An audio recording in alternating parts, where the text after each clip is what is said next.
नमस्कार, मैं रवीश कुमार। मैं सत्यपाल मलिक, पूर्व राज्यपाल जम्मू कश्मीर के साथ हूं। इसलिए साथ हूं कि करण थापर के साथ सत्यपाल मलिक जी ने जो कहा है प्रधानमंत्री की भूमिका के बारे में, राष्ट्रीय सुरक्षा सलाहकार की भूमिका के बारे में, मगर उससे भी ज्यादा इसलिए भी आज इनके साथ हूं कि एक पूर्व राज्यपाल का बयान आता है।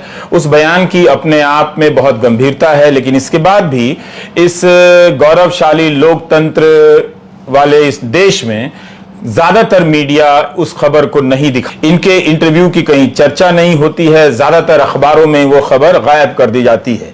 तो ये बात ऑन रिकॉर्ड रहे, ताकि जब सत्यानाश के समय आपको लगे कि क्या किसी ने भी नहीं कहा, तो ऐसा ना हो, ये रिकॉर्ड 0/0 ना रहे। इसलिए मैं आया हूं ताकि आपको पता रहे कि कोई था। और करण थापर के बाद और भी शायद लोग आए, लेकिन ये वाकई दुख की बात है कि आपने इतना गंभीर बयान दिया। और आज जब आपको उम्मीद थी कि आज जब अखबार खोलेंगे तो चारों तरफ हेडलाइन होगी, मगर कहीं थी नहीं। कम से कम रिपोर्ट कुछ किसी शेप में रिपोर्ट होता, रिपोर्ट तो होना चाहिए था। किसी भी शेप में रिपोर्ट किसी भी शेप में नहीं हुआ, कहीं नहीं हुआ, सिवाय एक टेलीग्राफ कलकत्ता के अलावा। तो आपने ऐसा कोई दौर देखा है आपातकाल के समय, उसके बाद में, कि कोई वरिष्ठ नेता बयान दे रहे हों प्रधानमंत्री के? इशू बयान का सवाल नहीं है, इशू कितना इंपॉर्टेंट था। जैसे पुलवामा आज तक देश के लोगों की निगाह में एक बड़ा रहस्य है कि क्या हुआ था। उसमें जो हमारी गलतियां थी उनको मैंने एडमिट किया था। और मैंने इनको, जब ये निकले वहां से कॉर्बेट पार्क से बाहर, तो इन्होंने ढाबे से मुझे फोन किया और पूछा, सतपाल भाई क्या हुआ? मैं कहा ऐसे ऐसे हुआ, लेकिन इसमें हमारी भी गलती थी। तो उन्होंने कहा भी चुप रहो, मैं आ जाऊं दिल्ली तब बात करेंगे। फिर मुझे NSA का फोन गया, उसने कहा सतपाल भाई इस पर बोलना नहीं है अभी कुछ। मैं कहा ठीक है, नहीं बोलना। बट द फैक्ट वाज कि CRPF ने इतना बड़ा काफिला कभी सड़क से नहीं जाता है।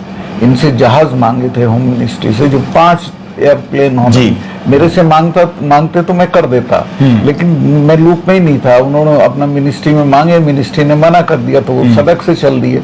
फिर उसमें और हमारी कमियां थी, जिसमें जहां से ये घटना हुई, जहां वो गाड़ी घुसी थी, वो 10 किलोमीटर के स्ट्रेच पे 8-10 लिंक रोड उसमें आके मिलती हैं। हर जगह कहीं भी that was not being man, कहीं जिप्सी नहीं थी, कोई रोकने वाला नहीं था, कोई ले जाओ अंदर घुस जाओ।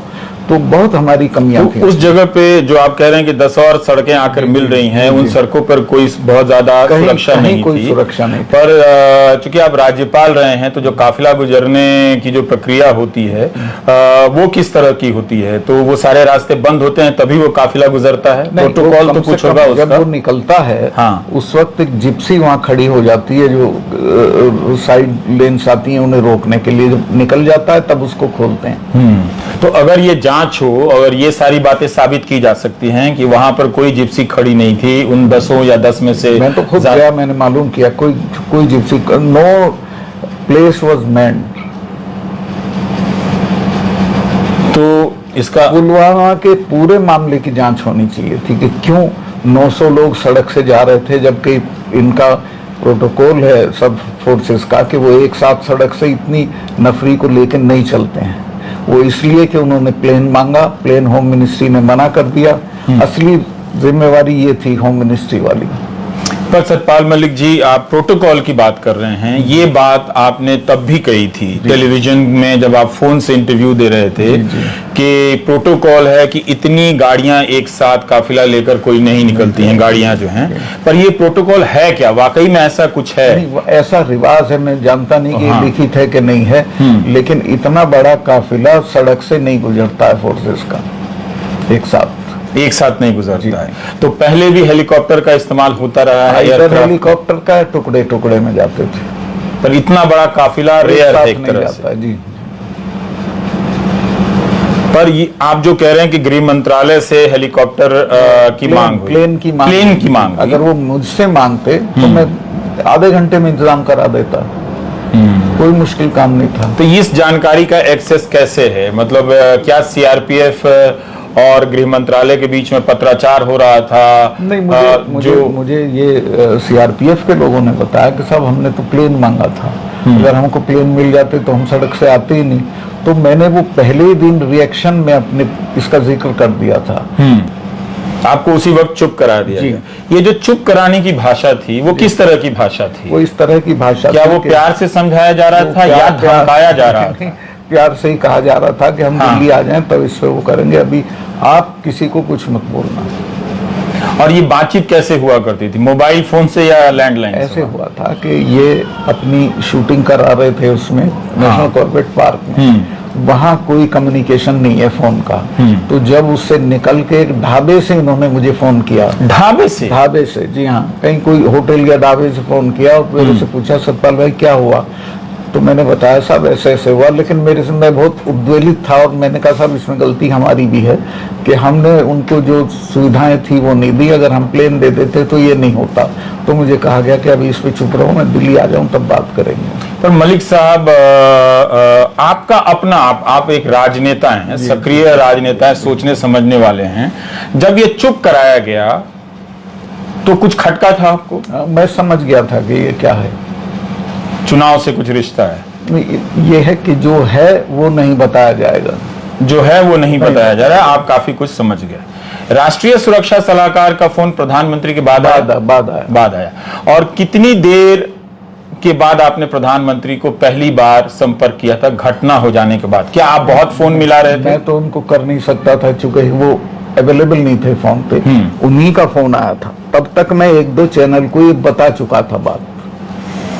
अच्छा, तो आप उनको अप्रोच नहीं कर सकते थे? उनका फोन आया, और उनका फोन घटना की कितनी देर बाद आया? के आया होगा 1 घंटे बाद। 1 घंटे बाद आया होगा, क्योंकि ये जरूरी है जानना, क्योंकि ये बात कही जाती है कि जहां वो शूटिंग कर रहे थे वहां फोन नहीं था। ऐसी चर्चाएं कई बार छपी हैं। हम यहाँ पर आपका इंटरव्यू रिकॉर्ड कर रहे हैं, आसपास बहुत सारा फोन है, आपका भी है, हमारा भी है, साइलेंट है, पर आमतौर पे बंद कर दिया जाता है। कॉर्बेट पार्क में मैं खुद गया हूँ, वहाँ फोन की एक्सेसिबिलिटी नहीं है। पर प्रधानमंत्री हैं आप, एक परमाणु ताकत से लैस देश के प्रधानमंत्री हैं, आप कहाँ ऐसे चले जाएंगे? फिल्म बनवा रहे थे अपने पे, ये उनके लिए इम्पोर्टेंट नहीं था। ये उनके लिए इम्पोर्टेंट नहीं था। तो वॉकी टॉकी बहुत सारी चीजें होती हैं, बिना संचार के तो वहां नहीं हो सकते। नहीं, लेकिन वो चाहते तो वहाँ सुविधा हो सकती थी।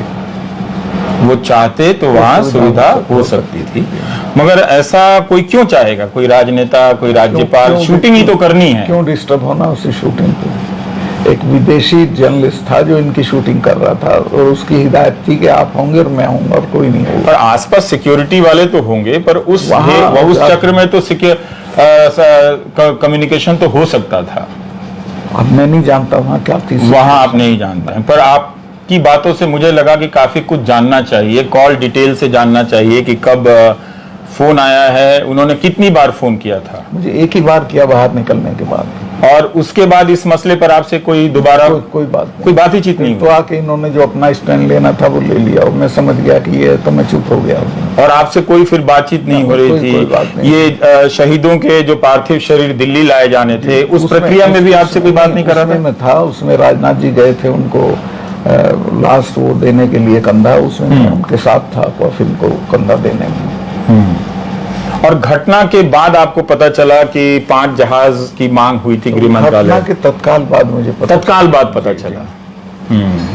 लेकिन हम इसीलिए मैं रिएक्ट भी कर गया जब मेरी इनसे बात हुई। इन्हें पता चल गया होगा कि मैंने कुछ कहा, वो NSA ने बताया होगा कि मैंने इस तरह का कुछ कह दिया, तो उन्होंने कहा नहीं अब चुप रहिए इस पर।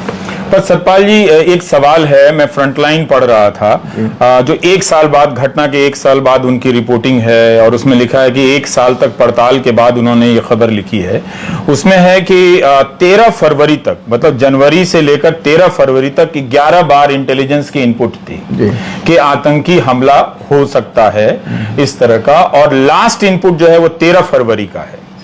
क्या ये बात सबके साथ जब ये बात शेयर हो रही थी, तो क्या इस तरह की कोई रणनीति नहीं बनी कि हमें ये काफिला मूव नहीं कराना चाहिए? या काफिले के बारे में कोई इनपुट नहीं था, जो बोलते हैं वो झूठ बोलते हैं। असल में ये जो गाड़ी वाला था जिसके पास ये विस्फोटक थे, ये तो 10 दिन से उस एरिया में घूम रहा था। और ये पता था? ये इनको अगर पता था, इनपुट वालों को, तो ये पता होना चाहिए ना कि विस्फोटक से भरी गाड़ी घूम रही है। और ये पता था तो फिर हर लिंक रोड मैन क्यों नहीं थी?